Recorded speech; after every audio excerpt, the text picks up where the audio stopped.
दोस्तों, आदाब, सलाम, नमस्कार।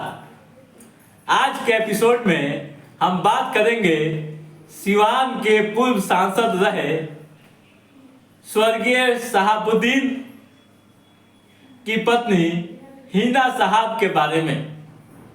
सिवान की राजनीति में क्या चल रहा है और आगे क्या होने की संभावना है, हम इसी पर चर्चा करेंगे। दोस्तों, गुरुवार को जन विश्वास यात्रा के तहत तेजस्वी यादव सिवान पहुंचे थे।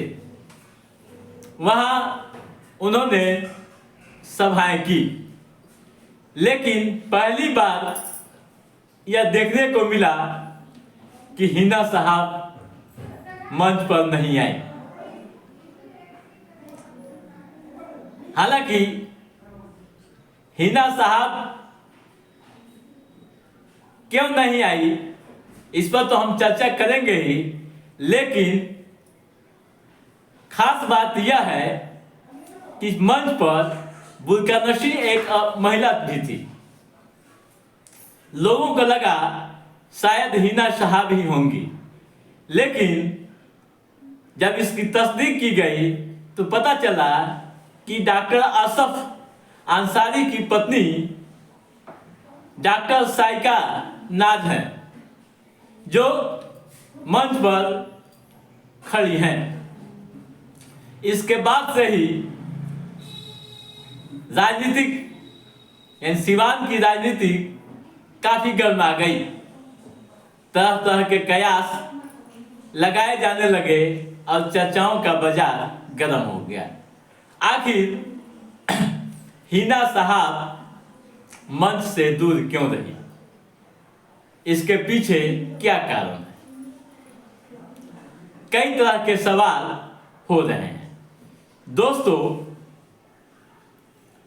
आपको यह बता दूं कि पिछले कुछ समय से राजद परिवार व हिना साहब के बीच दूरियां काफी बढ़ गई है और मनमुटाव चल रहा है।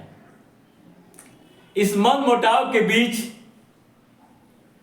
आज बहुत कुछ देखने को मिला जो सिवान की जनता ने पहली बार देखा, यानी मंच पर, तेजस्वी के मंच पर हिना साहब का नहीं होना।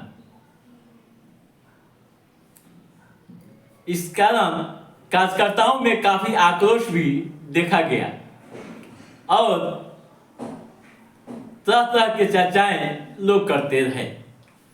इस मामले में जब पत्रकारों ने तेजस्वी से पूछा कि हिना साहब के बारे में, तो कुछ बोलने से परहेज किए और चलते बने। तब से लेकर और राजनीति एक नई रूप ले ली। यह भी चर्चा होने लगा कि हिना साहब की जगह पर ऐसा तो नहीं, बढ़िया विधानसभा क्षेत्र से प्रत्याशी रही डॉक्टर साइका नाज को तो नहीं बूस्टअप किया जा रहा है। आप जानते हैं कि शहाबुद्दीन सिवान से 4 बार सांसद रहे और 2 बार एमएलए भी रहे। वे राजद के संस्थापक सदस्यों में से माने जाते हैं। जेल से निकलने के बाद भी उन्होंने लालू यादव को अपना नेता बताया था और आरजेडी को अपना परिवार। लेकिन उनकी मौत के बाद से ये दूरियां धीरे धीरे बढ़ती चली गई। हालांकि हिना साहब को राजद ने लोकसभा में लड़ाया भी, लेकिन वे जीत नहीं पाई।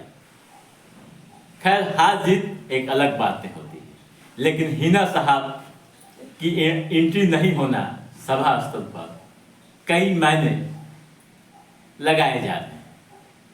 यह भी राजनीतिक गलियारों में चर्चा है कि हिना साहब बहुत जल्द ही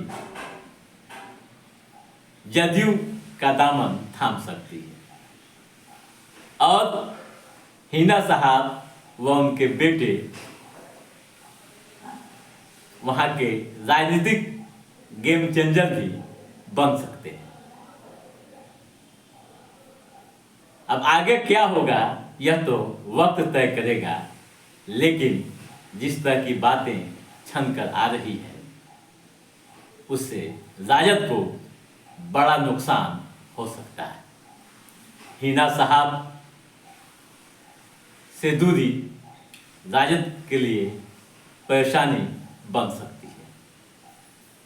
आपको यह भी बता दूं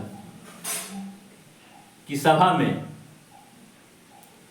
भीड़ तो काफ़ी थी सिवान की सभा में, लेकिन हिना साहब की कमियां वहां देखी गई। और यह भी चर्चा है कि ऐसा तो नहीं कि राजद इस बार यह सीट कम्युनिस्ट को दे दे। संभावना यह भी व्यक्त की जा रही है कि यह सीट या सिवान सीट कम्युनिस्ट को दे दे तो खेल और बड़ा हो जाएगा। अब क्या होगा आने वाला समय में यह तो वक्त तय करेगा, लेकिन हालात जो होगा, माहौल जो होगा काफ़ी दिलचस्प होगा और राजद को काफ़ी नुकसान भी हो सकता है। तो दोस्तों, आज के इस एपिसोड में बस इतना ही। हमारा ये एपिसोड कैसा लगा आप लाइक और कमेंट करके हमें ज़रूर बताइएगा। यदि आपने हमारे चैनल को सब्सक्राइब नहीं किया है तो सब्सक्राइब भी कीजिएगा, ताकि इस तरह की पॉलिटिकल गतिविधियों से संबंधित जो भी अप टू डेट है उसे हम समय समय पर आपके बीच पहुंचाते रहेंगे। तब तक आप अपने दोस्त को दीजिए इजाज़त।